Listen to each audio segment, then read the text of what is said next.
everybody. Welcome to the live today. We're talking about 3 strategies to get gluten-free meals on the table nice and fast. What everybody wants. We are being joined by Anne. Oh, there she is. Okay, so she's another dietitian. She's going to go ahead and pop on here.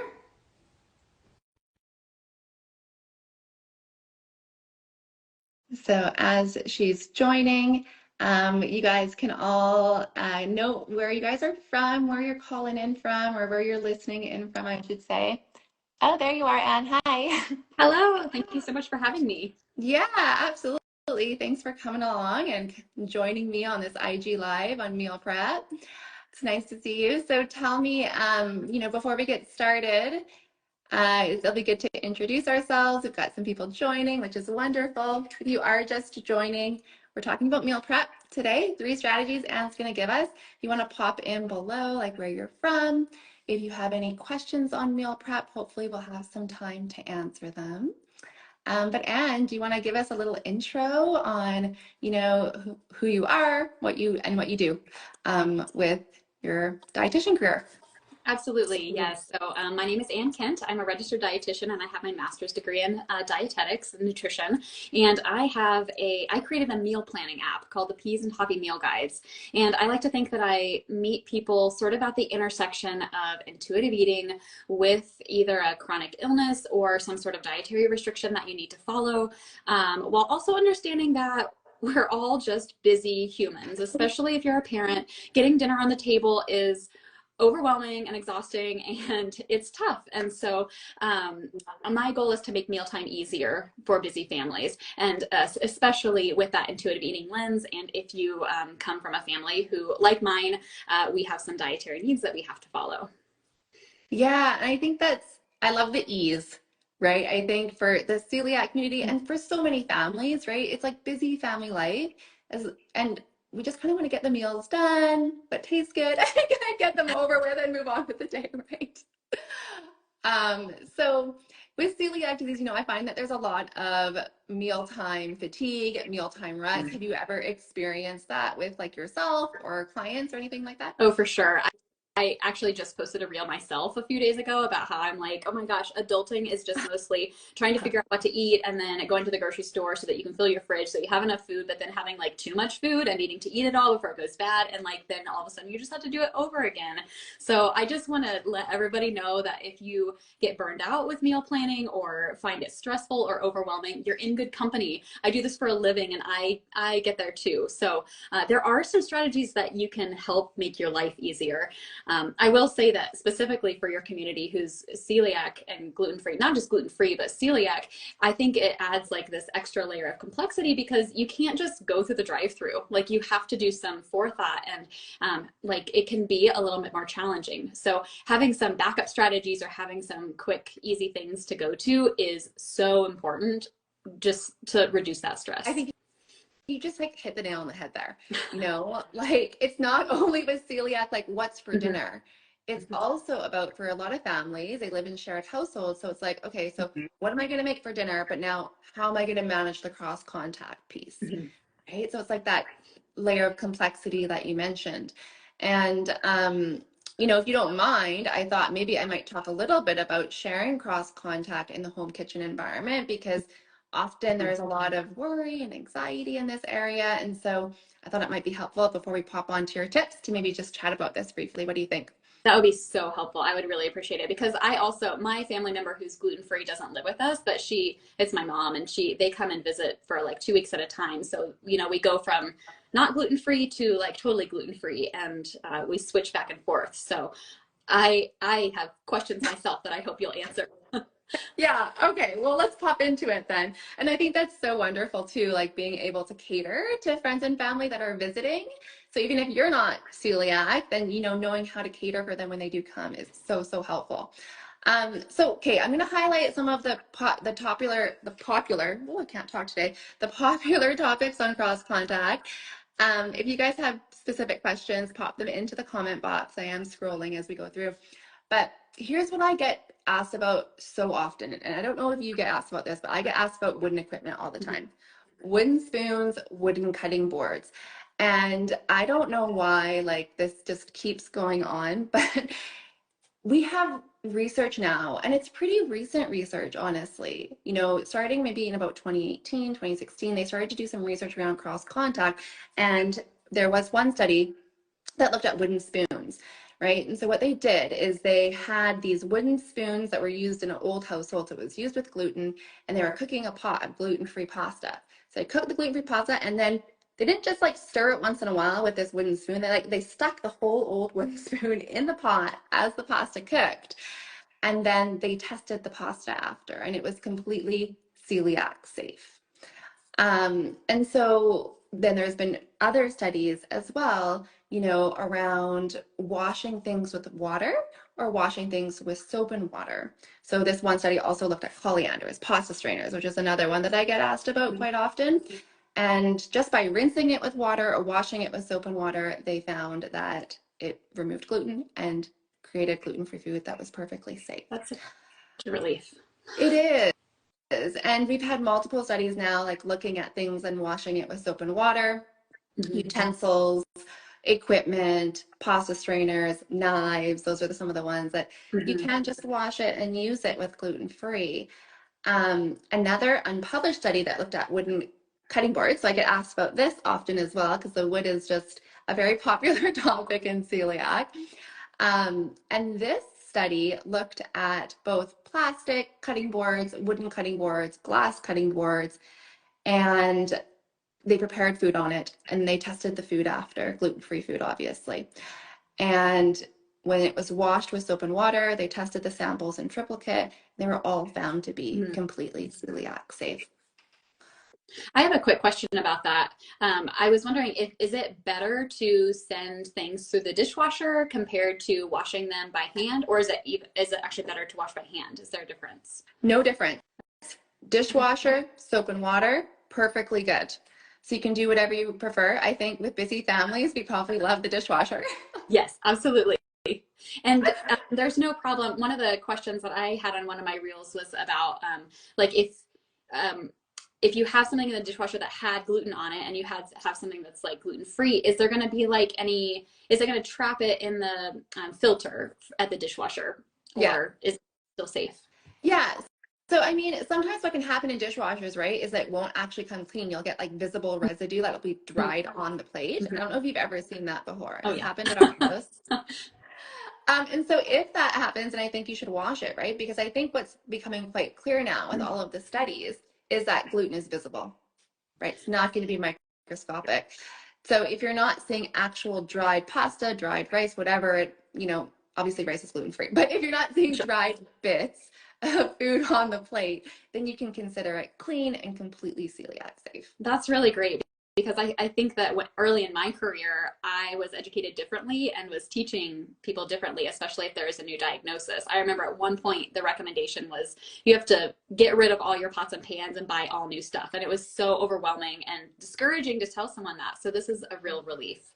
Totally. And honestly, when I was newly diagnosed, like first became a dietitian, I was teaching that as well, right? It was way before this research was even done, because back then we don't actually have research to say that wooden cutting boards are porous and are going to hold gluten, that pasta strainers will cause contamination.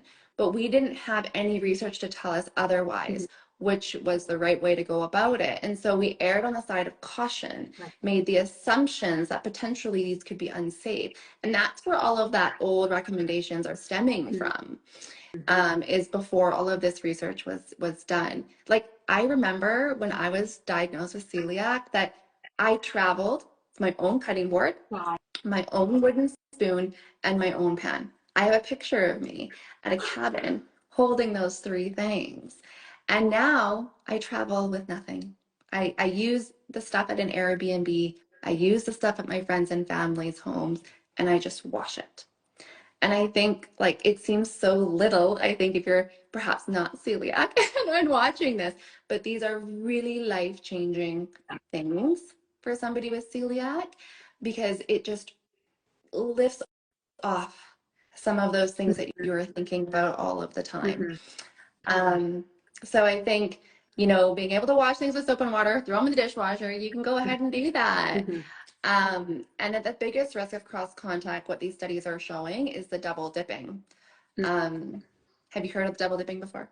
Oh, I slap my mom's hand when she tries to use the spatula to, yeah, I'm like, stop doing that. You're cross contact. Yeah.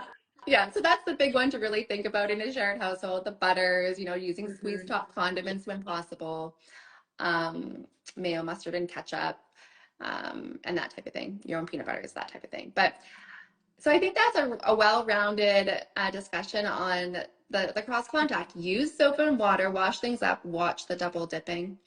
But now I would love to jump in to your tips, your top 3 tips for fast gluten-free meals. So what is your first tip, Anne? I'd love to Yes. hear Okay. it. Well, so my first tip has to do with prep because I think when we talk about meal prep, sometimes we can get into that mindset of like, oh, I have to spend hours on a Sunday afternoon in the kitchen and do everything for the week. But I want to challenge that. And as a toddler mom myself, I have found that it's better to prep smarter and not harder. So, what I mean by that is you're going to find little pockets of time when maybe the cutting board is already out that you could easily prep another meal while one meal is cooking. So that's one of my big things is a lot of times there's downtime in a recipe that I can actually get something else done while that meal is cooking. I'll also, now that I have a toddler running around, toddlers are up like on their own schedule. So he's not always going to play quietly by himself at the time I need to prep dinner. But there are times that he does play quietly. And so I'll oftentimes prep dinner in the morning when he's in a great mood and is playing by himself. So that's what I would encourage you to think about when you are just to save time with meal prep is to look for those pockets of time when you could sneak in a little bit of prep and make your future self thank you because it's easier.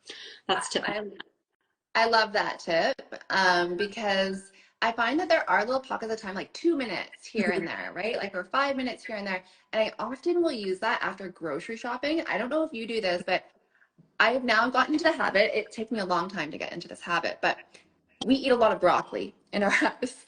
Like it's one of our loved vegetables, so we eat a lot of it. And often when we buy the big bundles of broccoli at the grocery store, I will take the 2 minutes or 5 minutes to just chop it up into Mm-hmm. florets, and that's it. And that's what we do when we're grocery shopping. We just made that a habit now, and that takes 2 minutes and has been a lifesaver for when it comes to actually making dinner. Yes. So awesome tip. Yes. Don't underestimate the power of 2 minutes. That's a Yeah. good, a good takeaway. I love it. Yeah, so my second tip is this is kind of related, but my second tip is to use the right kind of recipes. So my 2 favorite kinds of recipes are slow cooker meals and 30-minute meals.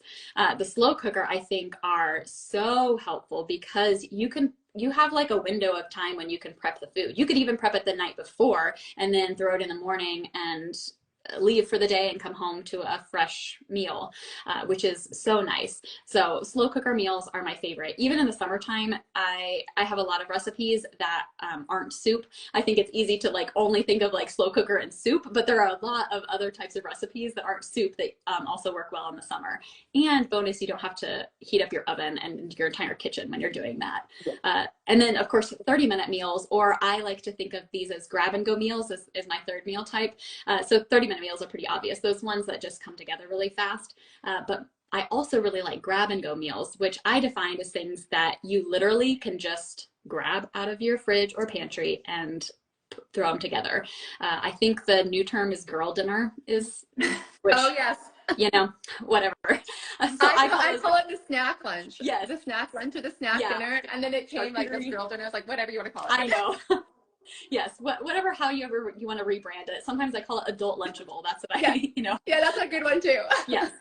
So when you're doing that, the key is to just make sure that you have a protein, a starch or carbohydrate, and fruit or vegetable. And I just think in that balance of plate method, and then just you can increase or decrease the portion according to your hunger level. So think balance and then look inwardly to your hunger cues to decide how much you need. But that's another easy way to do it.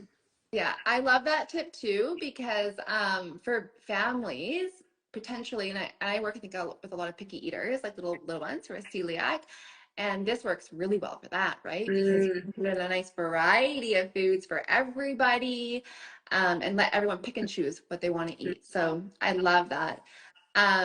One that I tip, like you're talking about for the slow cooker, my mother-in-law made the other day, and I was like mind blown. I was like, that's it. This is the best thing ever. And all she did was put in frozen chicken thighs and a bottle of marinara into the like bottled pasta yeah. sauce, basically into the slow Mhm. cooker, and it was done. And we had pasta with like mozzarella melted on top of the chicken, which basically fell off of the Yeah. bone into the sauce. It was so easy and Uh-huh. so delicious.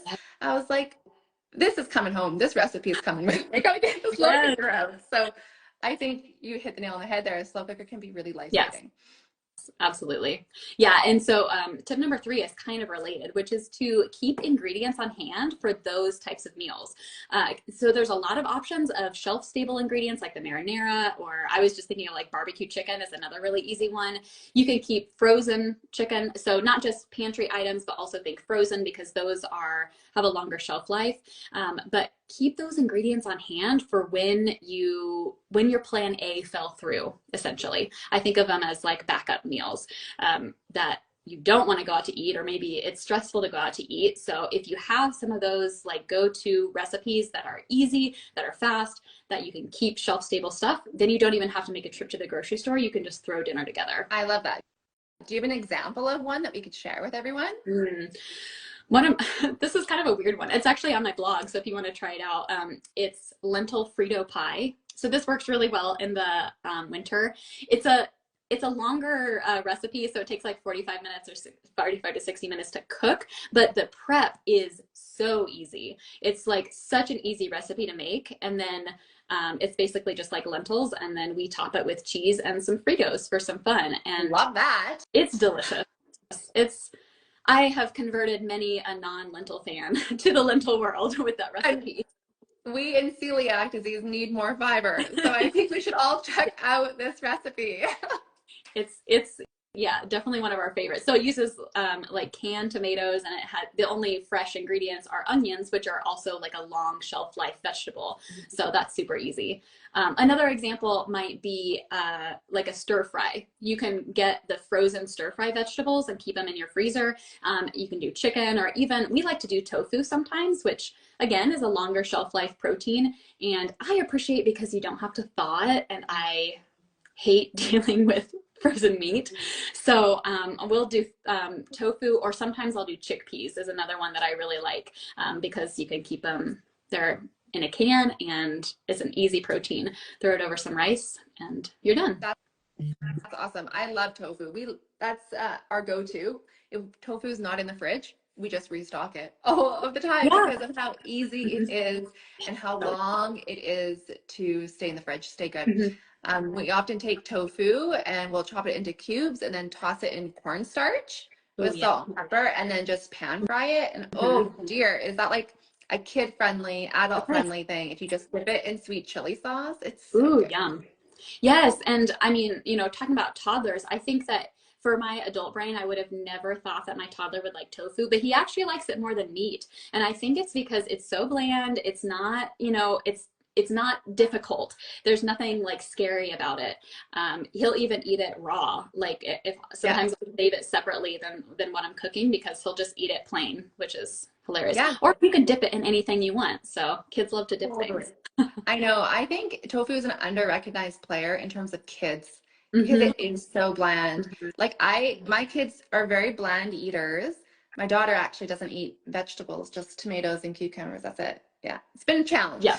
Yeah, But she she doesn't will eat them eat. yet. Yeah, exactly. Not yet. We're working. Yeah, We're exposing every day. yeah, absolutely. But she loves, and my son loves shredded cheese and chopped tofu wraps. That's literally all Oh it's my in there. gosh. It's I will just have to tofu try and that. cheese. Do you melt it? Is it like, wow. It's like It's shredded cheese and just chopped tofu, mhm, very finely chopped mhm. tofu, and rolled up in a wrap. And I they love it. gobble it down. I'm just like, this is a win. I'm gonna keep that forever. Yes, for real. Absolutely. That's so fantastic. Yeah. So those are awesome, awesome tips. So tip one is to use all of the pockets of time wisely. So you have 2 minutes or 5 minutes here. Try to do some prep of chopping vegetables, perhaps, when you can. Tip two is to utilize those family-friendly meals, like 30-minute meals or frozen or slow cooker meals, sorry, and keep some of those pantry staples on hand. And then tip number three is to have some of those backup dinners, like the snack lunches or the adult Lunchables, the girl dinners, Yep. whatever those might be. Yep. Absolutely. Okay. Okay, cool. Yeah. Well, and did you want to share a little bit Oh, about what you might offer for your meal yes. plan, what you might offer to our community? I would love to. Yeah, actually, so these types of meals that I've been describing are all available in my meal planning app every week in the meal planning app. It's called the Peas and Hoppy Meal Guides app. You can go to peasandhoppiness.com to look it up. Every week I send out these same meal types. So I always include a challenge meal, a slow cooker meal, a vegetarian meal, and a 30-minute meal. And in addition, 2 grab-and-go options, 2 breakfast, and 2 snack ideas. So if you haven't had a lot of experience or don't have a big repertoire of some of these, every week you're getting a new, fresh idea so that you don't have to spend a ton of time searching for this. And the meal plans are all really easy to convert to gluten-free because we're a gluten-free household a lot of the time ourselves. A lot of times we're just talking about an ingredient. These are not things that you're going to have to go to some specialty store miles away to get. They're really simple to do. So for your listeners and your followers, if they want to use the code gluten free, they can have a free month of premium access to the app, or you can also just create an account for free just to try it out, and you'll get just 1 week of the meal plans with about 60 recipes that are in the app. In the premium version, you get access to all 800 recipes in the app and a new menu every week. So you get some ongoing support. So they can either try it out totally free by going to peasandhappiness.com/join, or try out the premium option free for a month with the code gluten free by going to peasandhappiness.com/premium. Awesome. That's great. Well, I think it's awesome to check out. I've looked at some of the recipes and they are very easy. Either they're naturally gluten-free or it's like a swap type of thing, like, gluten-free soy Right. sauce. And the ingredients are all very much whole food, so they can be accessed anywhere in a grocery store, which I think is key because sometimes recipes call for weird ingredients that are Yeah. hard to source. Yeah. I grew up in a very rural, a very small town in rural Kansas in the middle of the United States. And so we did not have access to, we didn't even have access, like Walmart was 30 minutes away. So, I'm used to using real foods that Yeah, are yeah. easy to find. Yeah, which I love that. I'm definitely going to check out that lentil casserole frito thing. I think that would be a huge hit. Yeah. So thank you for sharing all of your cool recipe tips and coming on here. I think it was an awesome chat. I really loved it. Thank you so much for your time. I'm excited to share this. I think this video will be available going It forward. will. Yes, it'll be on my feed, so people can watch the replay and listen to all of the tips. And I'm sure you'll pick up something new every time you watch it because there's lots that we shared today. Yeah. Well, thank you so much for having me. This has been so fun. Okay, thanks, Anne. Bye. Bye.